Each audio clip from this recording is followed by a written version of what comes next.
नोरमा group, जो सोचता है वो करता है। आपके अपने सपनों का आशियाना।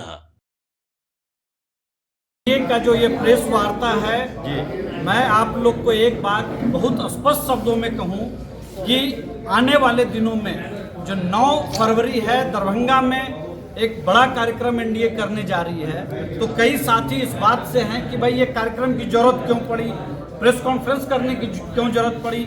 मैं आपको बताऊं कि एनडीए की जो ताकत है वो संगठन की ताकत है, और दूसरी जो हमारी ताकत है, माननीय यशस्वी प्रधानमंत्री नरेंद्र मोदी जी और माननीय यशस्वी मुख्यमंत्री नीतीश कुमार जी का जो विकास का मॉडल है, ये दोनों का जो समन्वय है, इसको लेकर के एनडीए की अपनी एक समझ है। और हमारी सबसे जो मजबूत ताकत है वो यही है। मैं संगठन की बात इसलिए कह रहा हूँ कि जो आने वाला जो कार्यक्रम है दरभंगा में, जिलावार कार्यकर्ता सम्मेलन जो एनडीए का होने जा रहा है, उसमें जो उस कार्यक्रम को जो लीड करेंगे हमारे पांचों पार्टियों के, भारतीय जनता पार्टी, जनता दल यूनाइटेड, राष्ट्रीय लोक मोर्चा, लोजपा रामविलास और हिंदुस्तानी आवाम मोर्चा के सभी पार्टियों के प्रदेश अध्यक्षों के नेतृत्व में ये कार्यक्रम होगा। उस कार्यक्रम में संबंधित जिले के जो भी मंत्री, सांसद, पूर्व सांसद, विधायक या पूर्व विधायक या एमएलसी या इस तरह से जो भी गणमान्य साथी हैं, वो सभी लोग उस कार्यक्रम में होंगे। लेकिन कार्यक्रम में मुख्य भूमिका जो होगी वो पांचों पार्टियों के प्रदेश अध्यक्षों की होगी। अब सवाल उठता है कि ये करने की जरूरत क्यों पड़ी। आपको मालूम है कि पिछले दिनों जो लोकसभा चुनाव हुआ, हम लोगों ने बेहतर प्रयास किया बिहार के अंदर, लेकिन शाहाबाद के इलाके में और सीमांचल के इलाके में कुछ सीटों पर हमें आपसी समन्वय में कुछ कमी या हमारी तरफ से जो प्रयास होने चाहिए थे उस प्रयास में कुछ कमी रह गई। इसमें हम लोग को जो सीटें होनी चाहिए थी, जो हम लोग उम्मीद कर रहे थे कि माननीय प्रधानमंत्री नरेंद्र मोदी जी को हम यहाँ 40 में से 40 सीटें हम देंगे, वो हम लोग उस लक्ष्य को अचीव नहीं कर पाए। हमारे पास ये संकट नहीं है कि हम अगली सरकार नहीं बनाने जा रहे हैं। हम 100% मैं दावे के साथ आपको कह सकता हूँ कि हम बिहार के अंदर सरकार बनाने जा रहे हैं, और एक बार फिर से माननीय मुख्यमंत्री सुशासन के प्रतीक नीतीश कुमार जी के नेतृत्व में एनडीए की सरकार बनेगी। अभी एक पत्रकार साथी ने कहा कि प्रशांत किशोर से डर गए।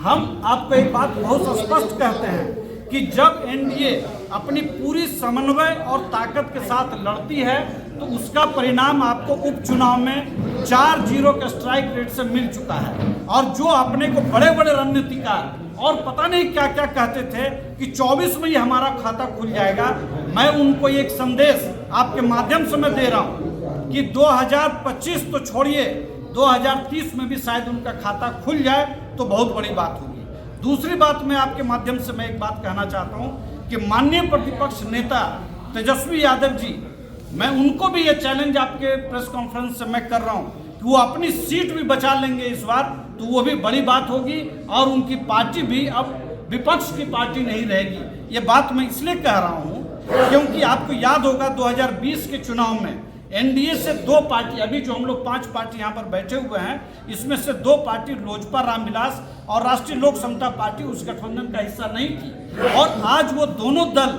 इस गठबंधन में हैं। तो हम लोगों ने तय किया कि जो चूक हम लोग का लोकसभा चुनाव में हुआ, तो हम लोग माननीय मुख्यमंत्री जी के आवास पर बैठे, सभी पार्टियों के नेता बैठे, और वहां तय हुआ कि ऊपर के नेता तो सभी मिल लेते हैं, हमको नीचे बूथ स्तर के कार्यकर्ताओं से संगत और पंगत जैसे कार्यक्रम हम लोग को करना चाहिए। इसी को ध्यान में रख करके हम लोग हर जिले में कार्यकर्ता सम्मेलन कर रहे हैं और उसमें एक शानदार समा हम बनाते हैं। इसके उलट अगर मैं महागठबंधन की बात में करूँ, मैं इंडिया अलायंस भी नहीं बोल रहा हूँ, इसलिए नहीं बोल रहा हूँ कि आपको मालूम होगा कि पिछले दिनों नेता प्रतिपक्ष तेजस्वी जी ने बहुत स्पष्ट शब्दों में कहा था कि अब इंडिया अलायंस या इंडिया अलायंस जैसा कुछ रहा नहीं, ये दिल्ली के लिए था, वो खत्म हो गया। और ये बात राहुल गांधी जी के जो बयान आ रहे हैं बिहार यात्रा के दौरान, उससे भी स्पष्ट दिखता है कि महागठबंधन के अंदर सिर्फ फुटअव्वल की स्थिति है। मैं क्यों कह रहा हूँ सिर्फ फुटअव्वल? अभी जातिगत गणना की बात हुई, जातिगत गणना किन के समय में हुआ? एनडीए का समर्थन था उस गणना को, लेकिन तब तेजस्वी यादव डिप्टी सीएम थे। आज भी पटना में राहुल गांधी जी ने स्पष्ट शब्दों में कहा कि बिहार का जाति गणना फर्जी है। इसका मतलब आप चैलेंज अपने ही गठबंधन के एक नेता जो स्वघोषित, उनको किसी गठबंधन ने, किसी महागठबंधन ने मुख्यमंत्री का उम्मीदवार नहीं बताया, उन्होंने अपने ही पार्टी के राष्ट्रीय कार्यकारिणी की बैठक में उन्होंने अपने को मुख्यमंत्री घोषित किया कि भाई हम मुख्यमंत्री के उम्मीदवार होंगे। वहां राहुल गांधी से ही उनको पहला चैलेंज मिलता हुआ दिख रहा। लगातार 2 यात्रा हुई और दोनों यात्रा में उन्होंने इस सवाल को उठाया। अब हम जब कहते हैं सामाजिक न्याय, तो सामाजिक न्याय की जो हमारी परिभाषा है, माननीय प्रधानमंत्री नरेंद्र मोदी जी की जो परिभाषा है, 2014 के पहले नीट में गिनती के 30,000 के आसपास सीटें मेडिकल में सीटें थी, लेकिन आज की तारीख में वो लगभग 60,000 मेडिकल की सीटें हैं। उसमें SC, ST और OBC की बड़ी भागीदारी है। और अगर इस बजट में ये घोषणा किया गया है कि अगले 5 साल में नीट में हम 75,000 सीटों की बढ़ोतरी करेंगे, IIT में सीटों को डबल करेंगे, तो क्या उसमें सामाजिक न्याय के चाहने वाले, दलित, अनुसूचित जाति से आने वाले, अनुसूचित जनजाति से आने वाले, अन्य पिछड़ा वर्ग से आने वाले लोगों की भागीदारी नहीं होगी क्या? बिल्कुल होगी। जब हम बिहार के लिए, जब केंद्र में बजट की घोषणा होती है और बजट में बिहार को जब भी कुछ मिलता है, आपको याद होगा पिछली बार तमाम विपक्षी पार्टियों ने इसको बिहार का बजट बताया और इस बार भी कांग्रेस ने अपने ट्विटर हैंडल से इसको बिहार का बजट बताया। तब राबड़ी देवी जी ने कहा कि बिहार को कुछ भी नहीं मिला। इसका मतलब है कि जब बिहार को जब भी कुछ मिलता है तो न कांग्रेस उस सच को पचा पाती है, न RJD उस सच को पचा पाती है।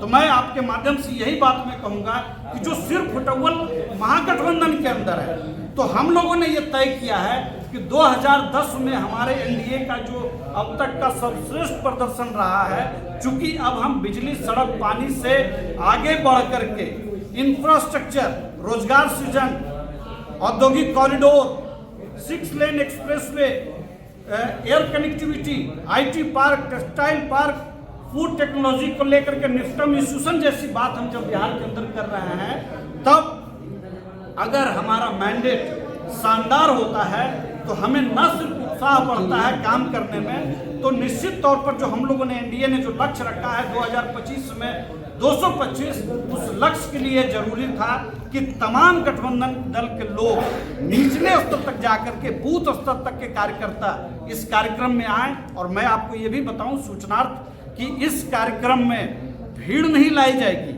BJP, JDU, राष्ट्रीय लोक मोर्चा, हम और लोजपा के जो बूथ स्तर से जिला कार्यकारिणी तक के जो कमेटियां हैं, जो प्रखंड स्तर की जो कमेटियां हैं, जो पंचायत स्तर की जो कमेटियां हैं, मतलब हमारे सक्रिय सदस्यों को यहाँ पर लाया जाएगा।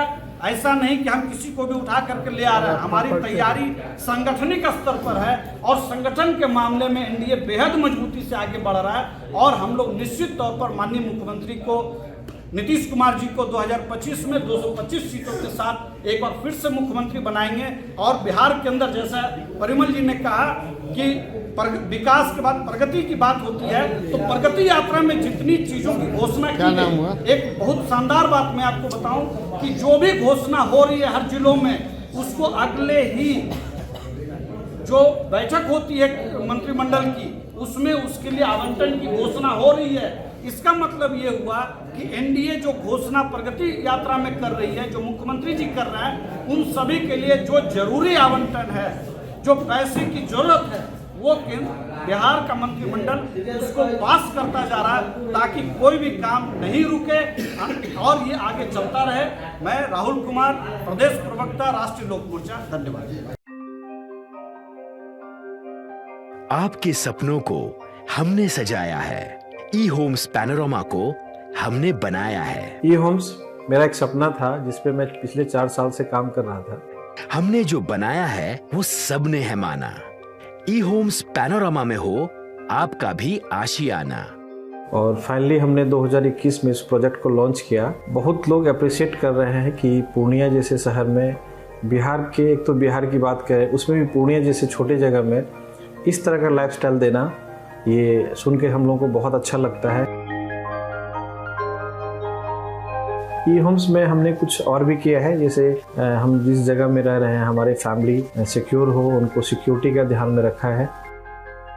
आपकी सुविधा और सुरक्षा आपके लिए खास है, ये आपका विश्वास है। इसमें आर्टिफिशियल इंटेलिजेंस का 7 लेयर सिक्योरिटी का हमने इस्तेमाल किया है। लश ग्रीन कैंपस को बनाया है। यदि हमारा बाउंड्री वाल है तो वो वर्टिकल गार्डन है, ये जितनी भी फैसिलिटी होता है एक इंटरनेशनल टाउनशिप में ई होम्स है, ये हम लोग विश्वास नहीं कर पा रहे हैं। जो भी हमारे मित्र दोस्त या जो भी हमारे बाहर के बाहर आते हैं तो हम लोगों को बहुत अच्छा सुनने को मिलता है और बहुत अच्छा क्रेडिट मिल रहा है। वो सारा हमने सिर्फ एक बिल्डिंग नहीं बनाया, हमें एक बहुत अच्छा लाइफस्टाइल दिया ई होम्स में, और मेरा एक सपना था जिसको मैं आज फुलफिल होते हुए देख पा रहा हूँ। ये आपका आवास है। ई होम्स पैनोरामा में अब आपका निवास है। E Homes Panorama, luxurious lifestyle redefined.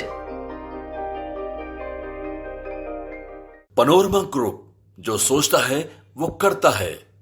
अगर ये वीडियो पसंद आई और वह बिहार के राजनीति और बिहारियत से सरोकार रखेनी तो सब्सक्राइब बटन दबा के चैनल के सब्सक्राइब कर ली। ओजे एगो घंटी बा, ओकरा बटन दबा देला से कुल सटीक और मारक खबर रुआ मुफ्त में मिल जाई। अगर रुआ पत्रकारिता के हमनी के नया प्रयोग में सहयोग कर चाहतानी तो ज्वाइन बटन दबा दी।